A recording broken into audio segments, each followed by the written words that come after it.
Hello, I'm William Sanchez, and this is Philosophical Rebellion. Today, I'm going to do something a little bit different with this podcast because I found a way to use AI to analyze 20 of my different posts on economics.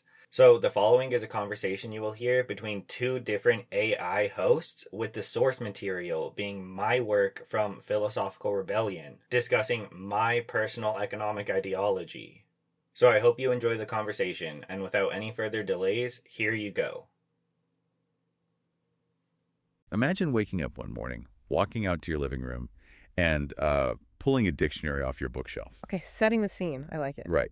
So you open it up, and you realize that overnight, someone had meticulously rewritten the definitions of, like, the most important words in your vocabulary. Oh, wow. Yeah, so you walk out your front door, and you try to have a normal conversation about the world, about your job, your taxes, your community. Just everyday stuff. Exactly. But the words you were using, words you thought you understood perfectly, they now mean something completely different to everyone else. That would be incredibly disorienting. It would be. And the worst part isn't even the confusion. The worst part is this creeping realization that this silent rewrite, well, it wasn't an accident. Right, like it was done on purpose. Yes. It was a deliberate, calculated effort to convince you to sit down at a table and play a game where the rules have been entirely rigged against you from the very first hand. I mean, that creates a kind of intellectual vertigo, Yeah. You lose your bearings completely because our reality is constructed by language. Right, exactly. If the language we use to define our economics, our history, and even our basic sense of fairness has been hijacked, then the entire foundation of how we view our society is just compromised. You can't fix a broken machine if someone swapped out the labels on all the tools. Precisely. And that feeling of intellectual vertigo, of having the linguistic and historical ground shifted completely underneath you, that is the exact sensation we are exploring today. Welcome to this deep dive, everyone. Our mission today is to completely unpack the economic and political ideology of a writer named William Sanchez. Yeah, he has laid out this massive, sweeping architecture of thought across his extensive writings on a platform he calls Philosophical Rebellion. And, I mean, if you have ever felt a sense of financial whiplash looking at the modern Yeah, economy. absolutely. So many people feel that right now. Right. Wondering why covering basic living expenses feels like an endless uphill battle, especially despite the fact that we live in a society that is overflowing with unprecedented wealth. It is the ultimate modern paradox. Uh-huh. And Sanchez has a very specific, historically grounded, and highly controversial explanation for exactly how we got here. He really weaves together centuries of economic theory, American history, and modern data to build this framework. And we are going to explore the specific history he appeals to. We'll look at the modern systemic crises he identifies, particularly in areas like, wealth inequality and healthcare. And we're going to dive into the incredibly sweeping, radical policy solutions he suggests to reverse course.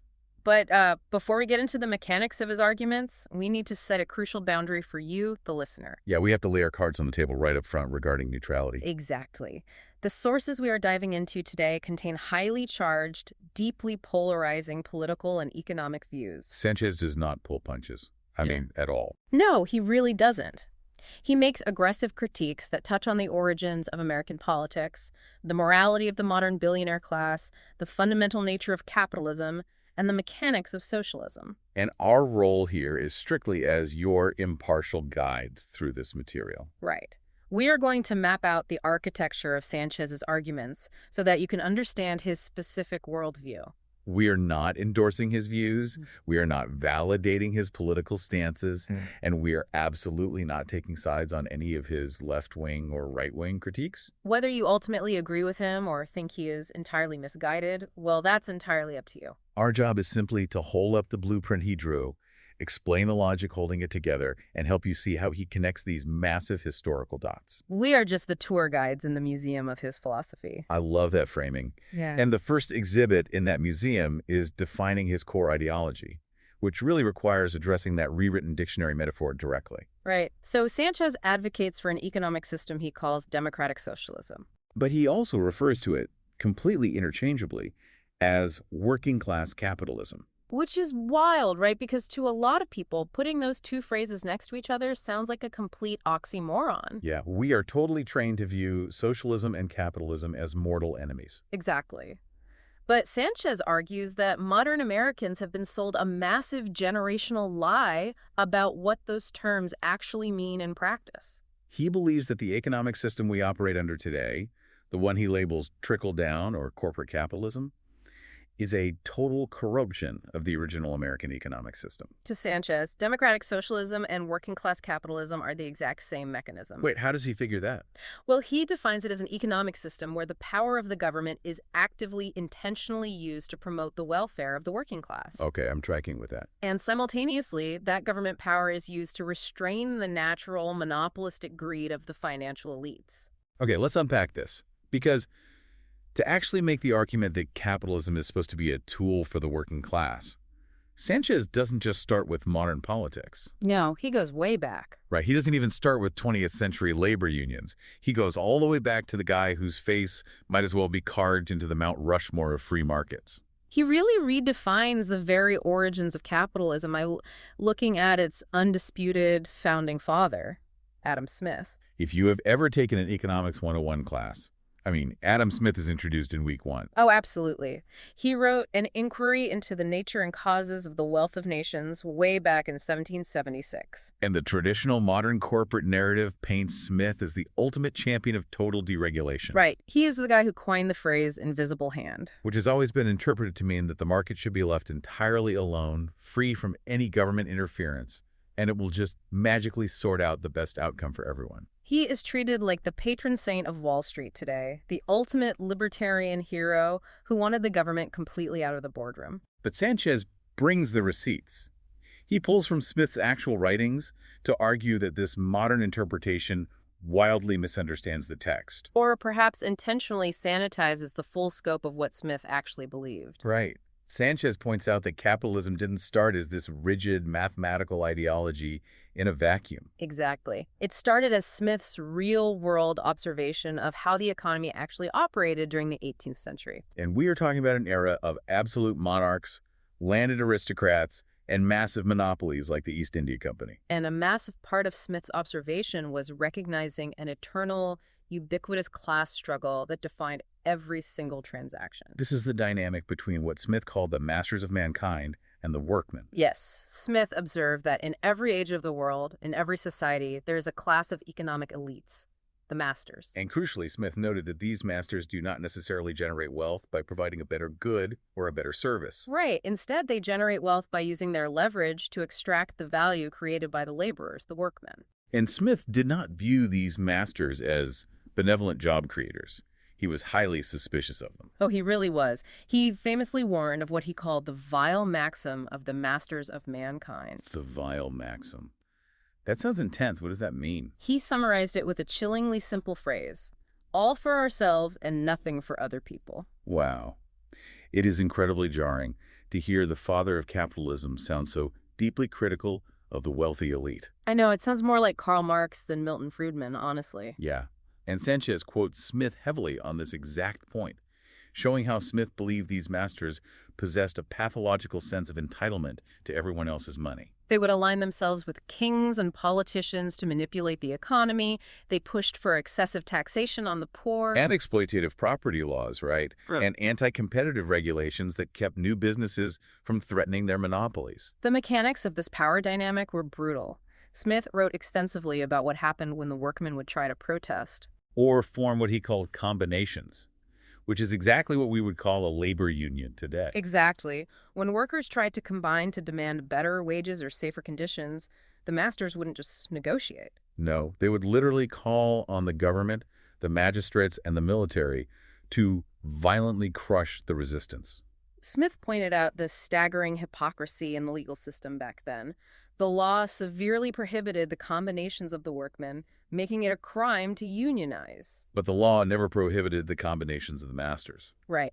The masters were always secretly combining, colluding in back rooms to fix prices and keep wages as absolutely low as possible. Literally forcing the laborers to struggle just to maintain mere subsistence. It was a rigged game. Wait, I'm stuck on this part, though. If Adam Smith is explicitly writing that the business class is constantly trying to oppress the public and crush wages, what was his actual solution? Well, his initial solution was a radical form of freedom of association. Because if the government is just acting as the taxpayer-funded muscle for the masters, you can't exactly rely on the state to fix it, right? Right. So he believed that autocratic governments needed to just get out of the way of the working class. Okay, so just stop interfering on behalf of the rich. Exactly. If the government stopped violently suppressing the workmen on behalf of the elites, the workmen could freely organize and negotiate for the true value of their labor. And when workers have the freedom to collectively bargain without fear of being arrested or shot, Smith argued, they naturally demand a living wage. And Sanchez leans into this hard. He points out that Adam Smith didn't just casually mention a living wage. No, he explicitly advocated for it as a moral and economic necessity. He wrote, and I quote, "A man must always live by his work, and his wages must at least be sufficient to maintain him. Otherwise, it would be impossible for him to bring up a family." That is a massive departure from the modern corporate mindset. Completely. Today, the argument is that a minimum wage should just be whatever the market will bear, even if that market rate leaves the workers starving and reliant on charity. The mechanical difference there is profound. Smith understood economic velocity. If workers can't feed their families, the entire society degrades. But Smith went even further than just asking the government to step back. He realized that government just staying out of the way wasn't enough. Because the masters had so much accumulated wealth, they could just hire private militias to suppress the workers if the state wouldn't do it. Precisely. So Smith argued that the economic regulations of the state actually needed to be guided by the interests of the workmen, explicitly over the interests of the masters. He warned that any proposed law or regulation coming from the business class ought to be examined with the most suspicious attention. Because they have an inherent interest to deceive and oppress the public for their own gain. So Smith didn't want a completely unregulated market at all? No, he wanted a market regulated specifically to protect the working class from the predatory instincts of the monopolies. He championed the free exchange of goods and absolutely recognized that a market economy was vastly superior to a centrally commanded economy where innovation suffocates. But he firmly believed that the natural liberty of a few wealthy individuals must be restrained by law if their behavior endangers the security and prosperity of the whole society. He even argued for progressive taxation. He wrote that it is not unreasonable that the rich should contribute to the public expense something more than in that proportion to their revenue. What is fascinating here is how Sanchez takes this historical reading of Adam Smith and violently maps it onto modern American politics. Right. He makes the provocative assertion that modern democratic socialists, and he specifically names politicians like Bernie Sanders, are actually functioning much closer to Adam Smith's original vision. Closer than modern anarcho-capitalists or corporate elites are. It forces a complete paradigm shift in how we label political camps. Sanchez is arguing that the people today who are smeared with the label socialist are actually the ones fighting for Smith's core tenets. Like a mandated living wage, the dismantling of monopolies, and progressive taxation to fund the public good. Meanwhile, the people proudly calling themselves capitalists today are frequently advocating for the exact vile maxim of wealth hoarding. Yeah, wage suppression and anti-union legislation that Smith fundamentally despised. It is like Adam Smith wrote the rule book for a genuinely fair game of Monopoly. I love that analogy. Yeah. A game where everyone starts with a bit of cash, everyone gets a chance to roll the dice, buy properties, negotiate trades, and build something of their own. But Sanchez is arguing that the modern masters have essentially stolen that original rulebook and locked it in a vault. They've replaced it with a new set of rules that says the game is supposed to start with them already owning all the hotels on Boardwalk and Park Place. Exactly. And they've convinced everyone that the government's only legitimate function is to act as their private debt collector when we land on their spaces. That analogy perfectly captures Sanchez's premise. The fundamental rules of wealth generation have been obscured to retroactively justify the dominance of those who already hold the capital. Absolutely. Hold on, though. If Smith was basically writing the labor union playbook, how did he become the patron saint of modern deregulation? That is the million-dollar question. Yeah, how does the father of capitalism get hijacked by the very people he warned society to protect itself against? That ideological hijacking is the core tragedy in Sanchez's historical framework. He argues it didn't happen by accident. And it didn't happen overnight either. No, it was a deliberate, centuries-long process of rebranding. To understand how we lost Adam Smith's true capitalism, Sanchez says we have to look at how these original ideals were championed. And then systematically dismantled in American history. He traces a very specific, fascinating lineage of what he calls the American labor movement. Which brings us to Sanchez's view of the American timeline. He traces his version of socialism, this working-class capitalism, directly through a lineage of figures we usually associate with traditional patriotism. He starts with the Founding Fathers, then moves to Abraham Lincoln, then Theodore Roosevelt, and finally Franklin Delano Roosevelt. He argues that this specific lineage of the labor movement was the true engine that built American greatness. He anchors this timeline in 1776. It is not a coincidence, in Sanchez's view, that the same year Adam Smith published The Wealth of Nations, the American colonies declared their independence from a tyrannical monarch. Sanchez points out that the founders rebelled against King George III precisely because he was acting as the ultimate master of mankind. The British Crown was extracting wealth from the colonies through excessive taxation without representation, And enforcing strict, anti-competitive mercantilist regulations that forced the colonies to only trade with British monopolies. When the founders eventually won that war and wrote the Constitution, they explicitly stated their purpose in the preamble. They wrote that the government was established to promote the general welfare. They didn't write promote the welfare of the economic elite. Right. They set up a representative system, granting Congress the power to regulate commerce, specifically to secure liberty and the general welfare of the public. But, as Sanchez painfully notes, writing it on paper didn't magically erase the masters of mankind from the American continent. They were very much alive and well. Sanchez points to the horrific economic reality of chattel slavery as the ultimate, most depraved manifestation of the masters extracting wealth. Slavery is a system where the master extracts exactly 100% of the economic value created by the laborer, using state-sanctioned violence to maintain the monopoly. Sanchez views the Civil War entirely through this economic lens.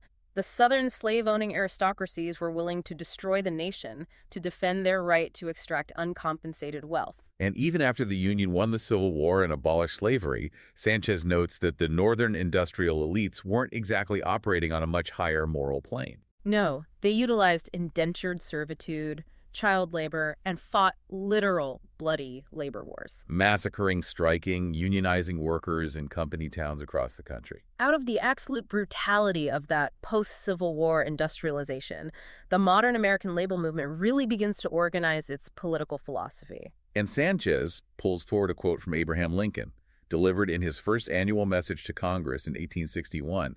That is honestly staggering to listen to with modern ears. I know the exact quote you're talking about. It's powerful. Lincoln said, "Labor is prior to and independent of capital. Capital is only the fruit of labor and could never have existed if labor had not first existed. Labor is the superior of capital and deserves much the higher consideration." When you break down the mechanics of that quote, it is profoundly radical. It really is. Lincoln is fundamentally establishing the causality of wealth. He is stating that capital money, factories, stock shares, it does not create itself. Capital is merely the stored energy of human labor. Therefore, without the workers sweating on the line, the billionaire's money simply does not exist. Because labor is the source of the wealth, Lincoln argues the worker is intrinsically more important than the investor. Lincoln went on to write that it has happened in all ages of the world, that some have labored, and others have, without labor, enjoyed a large proportion of the fruits. And he said that this is wrong and should not continue. He believed it was the worthy object of any good government to secure to each laborer the whole product of his labor. It is wild because if you posted that quote anonymously on the internet today, people would immediately scream that it's hardcore Marxism. I know. But it's Abraham Lincoln, the first Republican president.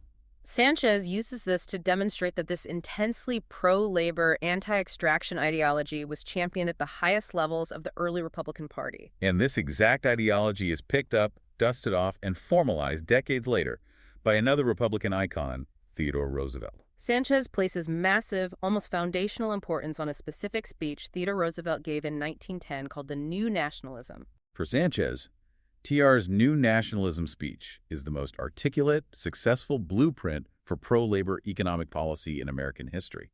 In that speech, Roosevelt didn't mince words. He explicitly framed the American condition as an ongoing bitter struggle between those who possess more than they have earned and those who have earned more than they possess. He called for a complete restructuring of the rules to create what he called a square deal. And a square deal wasn't just a catchy political slogan. He defined the mechanics of it very specifically. He said it meant having the rules changed so that there was a more substantial equality of opportunity rather than just playing fair under the corrupted rules that already existed. Exactly. Sorry, to put it more precisely, Roosevelt understood that playing fair in a rigged game still results in the House winning. Right. So he demanded an end to the political activity of corporations, arguing that corporate money in politics was the root of all corruption. He demanded the aggressive breaking up of monopolies and the implementation of heavily progressive inheritance taxes To prevent the creation of dynastic aristocracies. He argued that anyone who worked full-time should be guaranteed a wage sufficient to provide for themselves and their family. But perhaps most radically, especially to modern corporate ears, Roosevelt stated that the right to regulate the use of wealth in the public interest is universally admitted. He declared that every single man holds his property subject to the general right of the community to regulate its use to whatever degree the public welfare may require it. He literally stated on the record that human welfare is unconditionally more important than private property rights. Sanchez points out that this intellectual through line, from Smith's living wage to Lincoln's supremacy of labor to Roosevelt's new nationalism, is what directly inspired Franklin Delano Roosevelt's New Deal a few decades later. The New Deal wasn't just abstract philosophy, it was mechanical regulation. It legally established the minimum wage, outlawed child labor, mandated the maximum work week with overtime pay, and protected the right to unionize. And according to Sanchez, those specific, aggressive market regulations are the precise mechanics that created the American middle class. It didn't exist before. It was engineered by pro-labor policy. But as Sanchez traces the history, the modern masters of mankind absolutely hated the New Deal. They despised the fact that the workmen were suddenly legally entitled to keep so much of their own generated wealth. When workers have a financial cushion, they lose their economic desperation. And, mechanically speaking, a desperate worker is a cheap, compliant worker. But because the American people overwhelmingly experienced the prosperity of these labor policies, the elites couldn't just run for office and vote them away. Right, no politician could win by campaigning on returning to child labor and poverty wages. So the elites had to launch a massive generational psychological operation. This is the pivot point in Sanchez's entire historical theory. He argues that in the 1960s, after a devastating string of assassinations that decapitated the leadership of both the labor and civil rights movements. Removing leaders like JFK, Martin Luther King Jr., and Robert Kennedy. Exactly. After that, the corporate elites found their opening. They launched a massive propaganda campaign. The explicit goal of that campaign was to take the incredibly successful, popular middle-class building policies of working-class capitalism and rebrand them in the public consciousness with a terrifying scare word. And that scare word was socialism. Sanchez uses a fantastic quote from President Harry Truman from 1952 to illustrate that this rebranding effort was already being deployed by corporate interests. Oh, the Truman quote is brilliant. He said, "Socialism is a scare word they have hurled at every advance the people have made in the last 20 years. Socialism is what they call public power. Socialism is what they called social security. Socialism is what they called social security. Socialism is what they called farm price supports. Socialism is their name for almost anything that helps all the people." When the Republican candidate inscribes the slogan "Down with Socialism" on the banner of his great crusade, that is really not what he means at all. What he really means is down with progress. So, Sanchez's central historical argument is that the entire American middle class was built on what modern pundits would scream is socialist policy. Like a high minimum wage, strictly regulated work weeks, aggressively progressive taxation, corporate regulation. But we have been collectively brainwashed by corporate-funded think tanks and media to violently fear the very word that built our own parents' and grandparents' prosperity. That is the core of his historical thesis. The elites successfully convinced the American public to abandon the most successful economic model in human history. By convincing them it was a foreign, authoritarian, anti-American ideology imported from the Soviet Union. They swapped out the definition of the word in the dictionary of the public mind. And once the public was sufficiently terrified of the ideals of the labor movement, the elites were free to dismantle the New Deal regulations and install their own highly extractive economic system in its place. If the labor movement's pro-worker ideals were abandoned starting in the 1970s, what engine replaced them? Sanchez says we entered the era of trickle-down economics. And the mechanical results of this 50-year experiment are honestly terrifying if you sit and look at the sheer scale of the numbers he presents. The numbers require you to completely recalibrate your understanding of wealth. Sanchez cites a massive study by the Rand Corporation that analyzed income trends from 1947 all the way to 2018. The study found that over the past 50 years of trickle-down economics, an era defined by massive tax cuts for the wealthy, the deregulation of Wall Street, and the systematic busting of labor unions. There has been a direct upward redistribution of wealth from the bottom 90% of Americans to the top 1%. The total amount of wealth transferred upward in that time period is nearly $50 trillion. $50 trillion. We hear numbers with a T thrown around on the news so often that it completely loses its meaning. We really have to ground that number. Yeah. 1 million seconds is about 11 days. 1 billion seconds is 31 years. 1 trillion seconds is 31,000 years. And trickle-down economics siphoned 50 of those away from the working class. It's mind-boggling.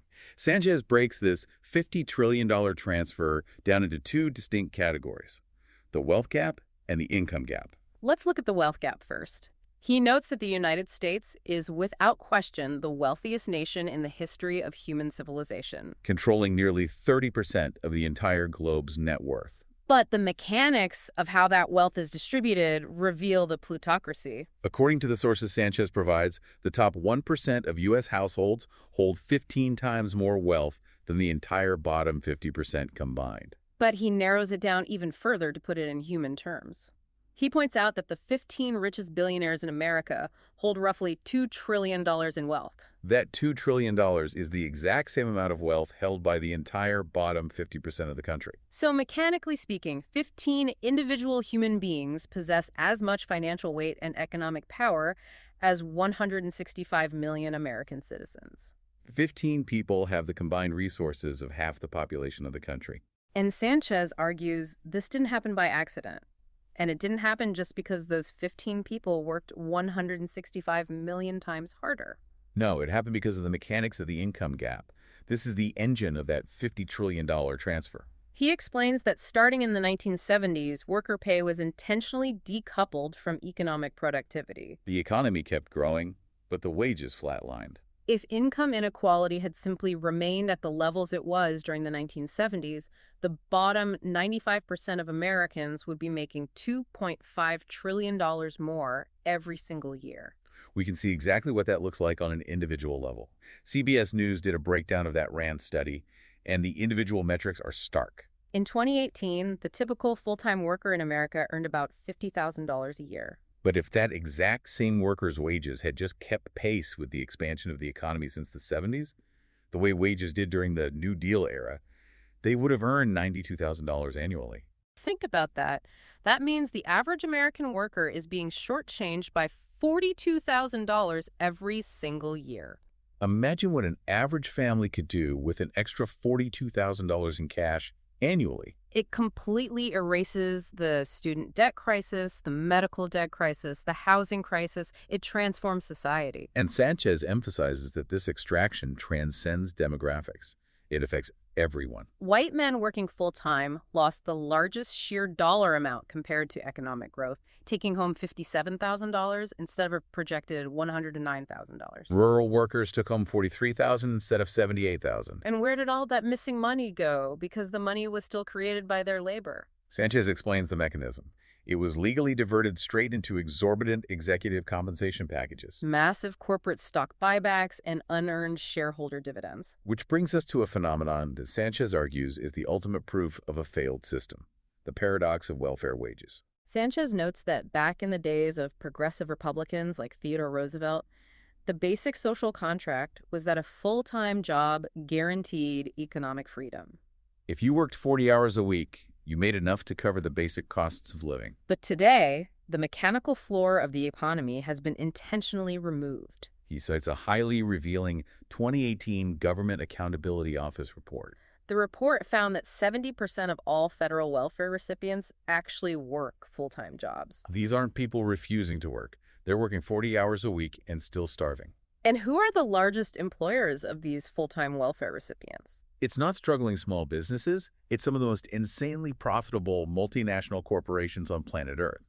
Walmart, McDonald's, Amazon, Kroger, Dollar General.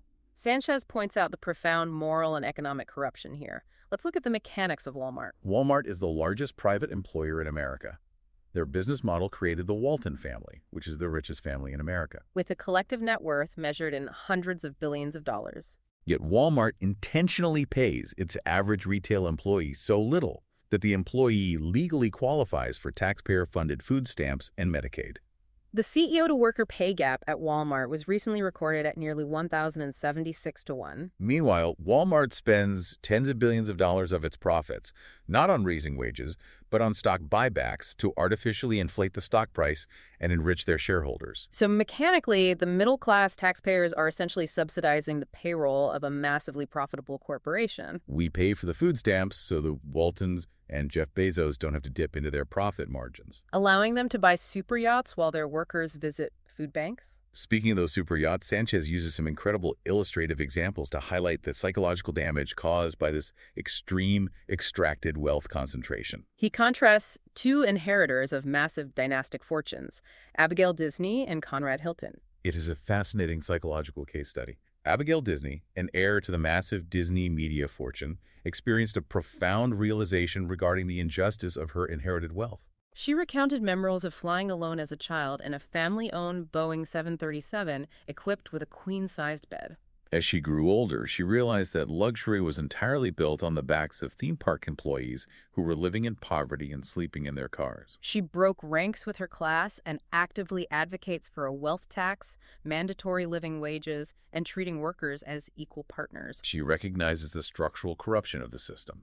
But then Sanchez points to Conrad Hilton, the heir to the Hilton hotel empire, to show what this wealth usually produces. He describes a highly publicized 2014 incident where Hilton had a complete meltdown on a commercial airplane. He was threatening passengers and screaming, "I will frickin' own anyone on this flight. They are frickin' peasants." And his defense mechanism when confronted by authority was basically, "My dad will pay this out. He did it last time." Sanchez uses this to show how extreme, unearned wealth can poison the human psyche, creating a literal new aristocracy that views the working class not as fellow human beings, but as disposable peasants. And Sanchez's broader point is that this aristocracy isn't just behaving terribly on airplanes.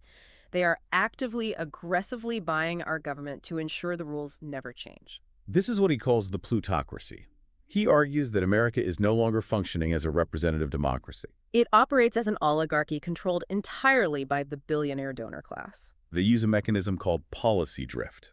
They spend billions of dollars on lobbying and campaign donations to bribe politicians in both the Republican and Democratic parties, to ensure that no matter who wins the election, nothing fundamentally changes the economic hierarchy. He is brutally critical of the leadership of both sides of the aisle here. He attacks Donald Trump for cosplaying as a populist man of the working class, while simultaneously filling his cabinet with a who's who of billionaire plutocrats, whose only goals were to cut Social Security / corporate taxes and deregulate their own industries to enrich themselves.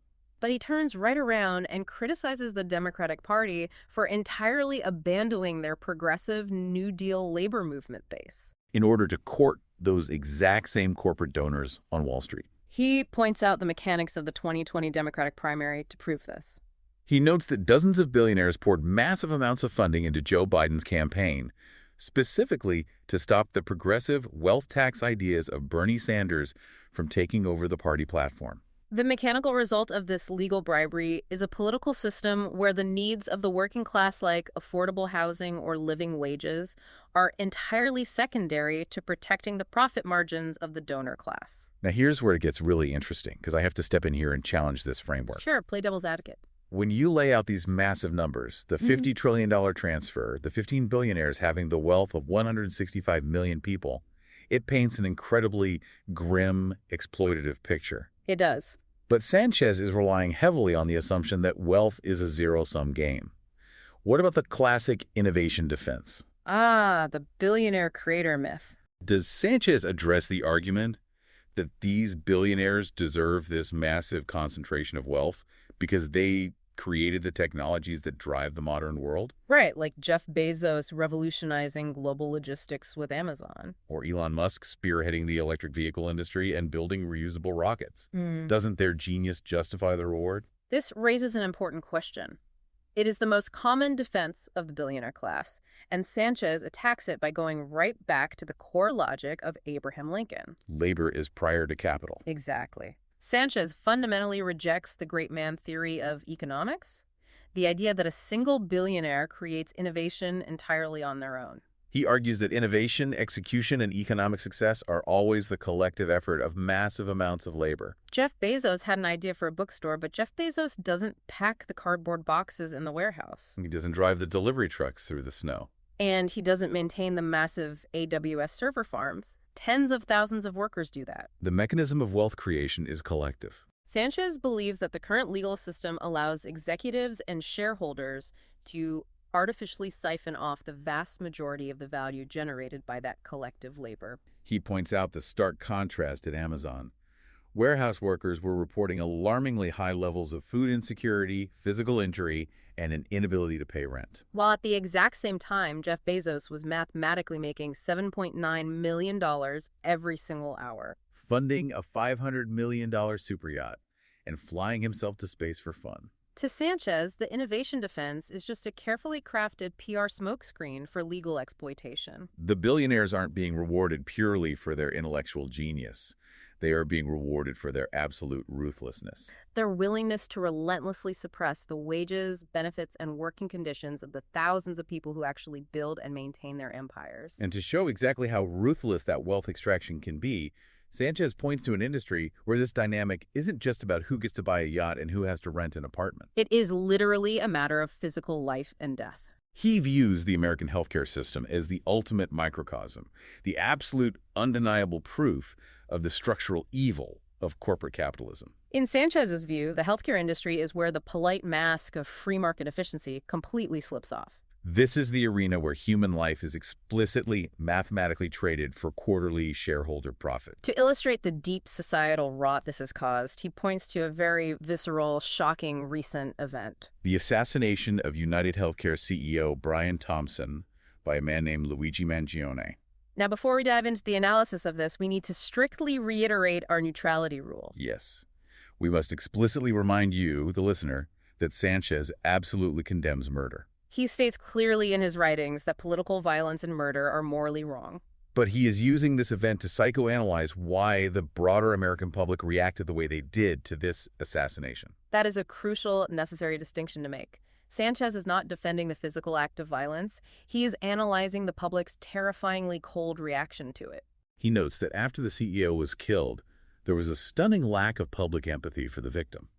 When Mangione was caught days later, there were immediately massive online fundraising campaigns for his legal defense. People were chanting his name in solidarity outside the courthouse, and social media was flooded with comments calling him a folk hero. Sanchez asks a deeply uncomfortable question that most mainstream media avoided. Why did the American public seemingly condone, or at least excuse, the murder of a corporate CEO? And his answer is that the public intuitively views the healthcare insurance industry not as a service provider, but as perpetrators of a systemic, bureaucratic mass murder.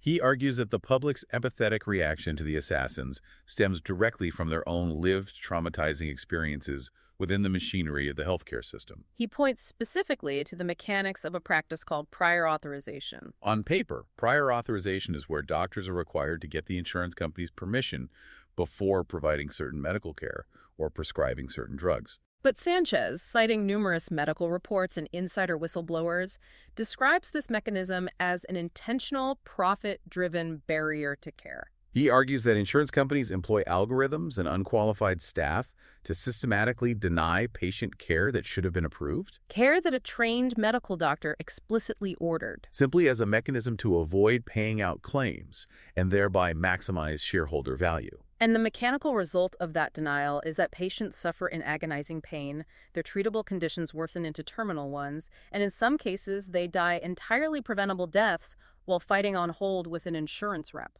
Think about your own experiences with health insurance. Have you ever had to fight, to make endless phone calls, to beg for a medication or a surgical procedure your doctor said you desperately needed? Just because a corporate algorithm decided it wasn't profitable enough to approve? Sanchez points to the staggering systemic statistics of this cruelty. He notes that some 20 million Americans owe an estimated $220 billion in medical debt. An estimated 550,000 Americans are forced to file for bankruptcy every single year, citing medical bills as the primary cause. People are losing their homes because they got cancer. He highlights the pharmaceutical monopoly, using the pricing of insulin as the prime example of this extractive greed. The insulin example is structurally infuriating. He notes that Frederick Banting, the scientist who discovered insulin, sold the patent for $1. Because he believed the medicine belonged to the world to save lives.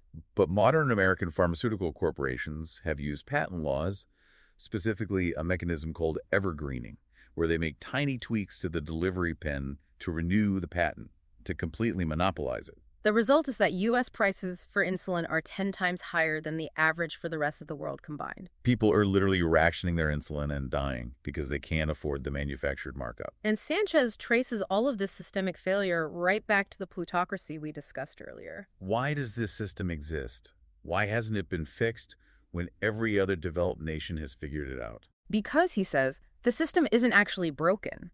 It is working exactly as designed by healthcare lobbyists. He points out that the health lobby spent over $653 million in a single year to bribe politicians. They buy the politicians to ensure that public health care options are never created on the floor of Congress. And that Medicare is legally barred from negotiating drug prices down. He pulls a quote from the United Health Group CEO, who wrote an op-ed claiming, "No one would design a system like the one we have." And Sanchez completely calls BS on that. He says the healthcare lobby did meticulously design this exact system, specifically to extract as much wealth from sick, vulnerable Americans as legally possible before they die. Which leads me to ask the inevitable question. Sanchez paints a picture of a capitalist machine that is incredibly well-funded, completely ruthless, and entirely controls the politicians who are theoretically supposed to regulate it. Right. How on earth does he propose we dismantle a machine that powerful? This leads us directly into the final and perhaps most ambitious part of his entire philosophical project. Sanchez doesn't just diagnose the disease and leave you feeling hopeless. He offers a highly specific, aggressively sweeping blueprint for a democratic socialist revolution. And what's fascinating is that while these solutions sound incredibly radical and futuristic to us today, he explicitly roots every single one of them in the historical precedents of the progressive era we discussed earlier. Right, he isn't calling for a Soviet-style violent overthrow of the state. He is calling for a democratic return to the heavily regulated, aggressively progressive tax policies of the New Deal era, updated for the complexities of the 21st century. Let's break down this blueprint because he has policy proposals that touch every single aspect of American life. Let's start with the root of the political corruption, constitutional reform.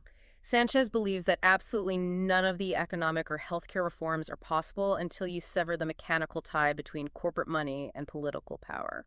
He strongly supports a piece of legislation like Bernie Sanders' Saving American Democracy Amendment. This constitutional amendment would explicitly state that artificial entities like corporations are not entitled to the constitutional rights of human beings. Crucially, it would completely ban corporate campaign donations and super PACs. And it would give Congress the explicit authority to strictly regulate all spending in political elections. It essentially overturns the Citizens United Supreme Court decision and ends the legal bribery of the plutocracy. Once the politicians are freed from relying on corporate donors to fund their campaigns, Sanchez proposes massive structural tax and inheritance reform. And the numbers he proposes here are eye-watering.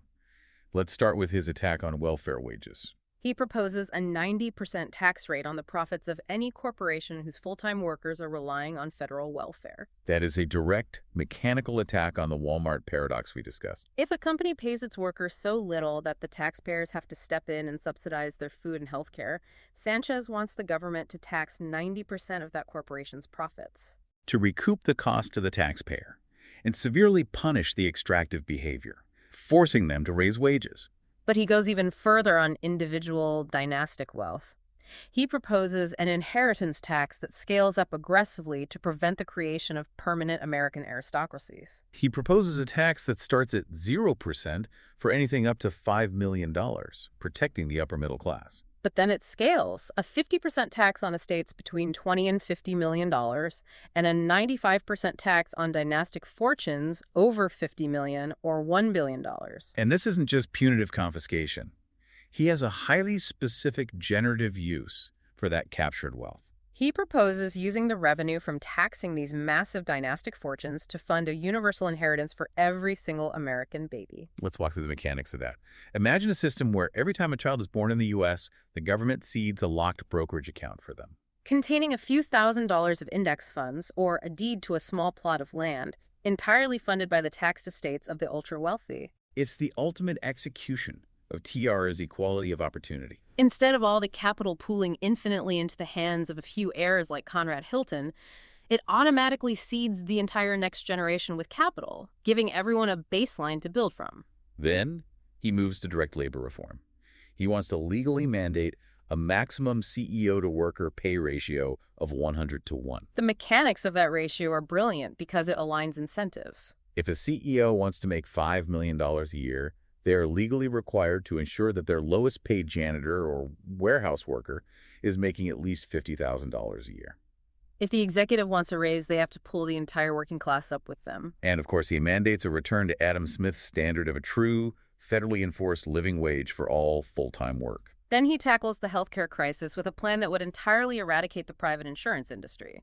He ironically calls it his alternative to TrumpCare. It's a massive three-step logistical plan. Step 1.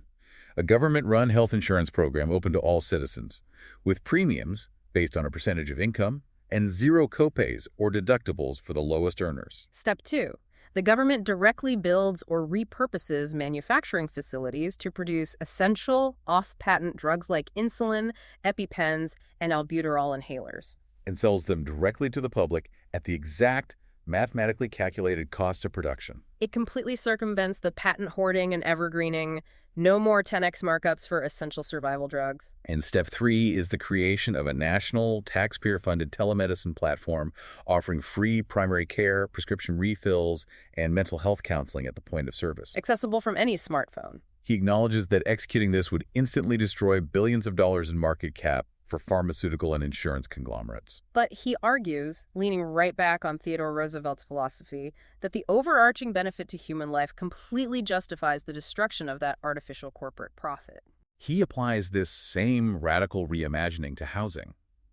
To combat the housing crisis, he proposes a total federal ban on private equity firms buying up single-family homes. He would force these massive firms to sell their currently vacant hoarded homes within a year, which would mechanically flood the market with supply and drastically drop home prices for regular families. But he also suggests a massive public works project, using the logistics and manpower of the Army Corps of Engineers to mass-produce 3D-printed affordable housing communities across the country. Potentially even offering baseline free housing to completely eradicate the homeless population. Finally, he addresses education and jobs. He envisions free online government college degrees, perhaps by partnering with existing massive platforms like Coursera. But the mechanical twist that makes this work is that these free degrees would be directly tied to paid government internships at federal agencies like the EPA, the VA, or the National Park Service. So students would work 25 hours a week, earning a guaranteed living wage while taking free classes online for 15 hours a week.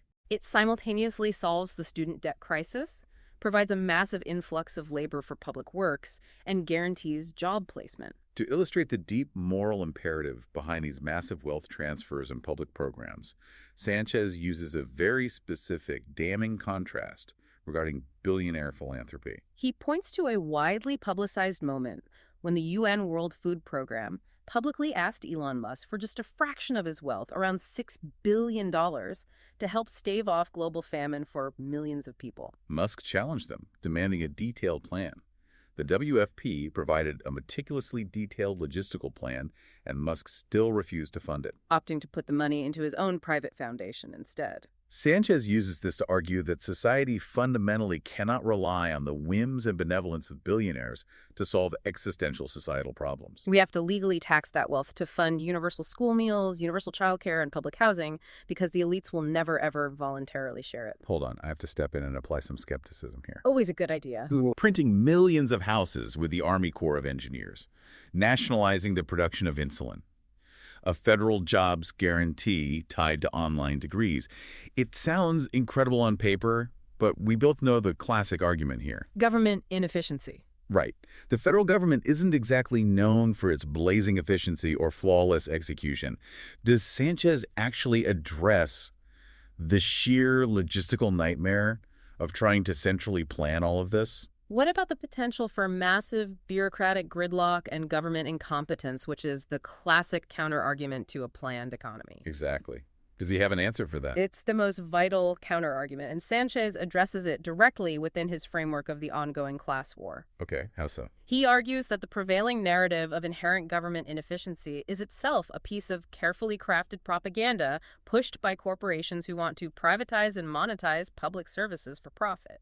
Oh, wow. He would point to the current system and say, look at the supposed efficiency of the free market. The free market private equity firms are currently operating at peak efficiency to hoard single-family homes, and it's causing a nationwide homelessness crisis. The free market healthcare system is operating at peak efficiency for its shareholders, and it's driving 500,000 Americans into bankruptcy every single year. Right. The system isn't broken, it's just efficient at the wrong thing. Exactly. To Sanchez, the current corporate structure is highly efficient at extracting wealth, but it is disastrously inefficient at promoting human flourishing.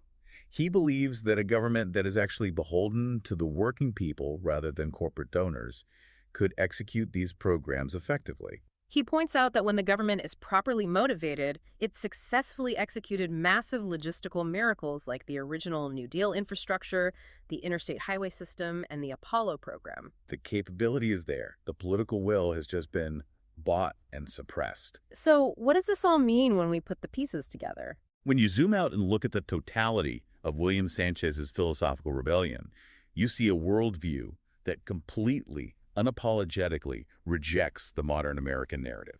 He looks at America today and does not see a thriving free market. He sees a rigged, extractive plutocracy. He sees a system where the masters of mankind have successfully rewritten the rules of the game to siphon $50 trillion from the working class. His version of democratic socialism isn't an attack on foundational American values. In his eyes, it is a desperate, necessary appeal to return to them. It's a call to resurrect the pro-labor, heavily regulated progressive capitalism of Abraham Lincoln, Theodore Roosevelt, and FDR. A system that fundamentally believes human welfare must always, unconditionally rank higher than elite profit. And as we conclude this exploration, we must reiterate our original boundary. These are William Sanchez's perspectives, drawn directly from the architecture of his writings. He makes a passionate, historically driven, and highly aggressive case against the billionaire class in corporate America. Our goal today was simply to help you understand the internal logic of his political and economic philosophy. How he connects Adam Smith's living wage to the American labor movement, and how he views the modern intertwined crises of wealth inequality and healthcare. We've covered an immense amount of ground today, tracing a line from the origins of capitalism in 1776 through the blood of the labor movement, all the way to the futuristic potential of 3D printed housing. But I want to leave you, the listener, with a final thought to mull over, building on the psychology of what we've discussed. If Sanchez is right, if the core concepts of the American labor movement, the very policies that physically built the middle class you likely grew up in, were intentionally rebranded as the scare word socialism in the 1960s, just to frighten people away from them. It makes you wonder, how many of our current political labels, the words we use every single day to define our allies and our enemies, the buzzwords that decide who we vote for and who we argue with online, how many of those words are actually just marketing campaigns designed by someone else to protect their own bottom line? It brings us right back to that opening thought experiment. If the dictionary was rewritten overnight, whose financial interests did the new definitions serve? It's a question worth asking the next time you turn on the news or look at your pay stub. Thank you for joining us on this incredibly deep dive into the world of William Sanchez.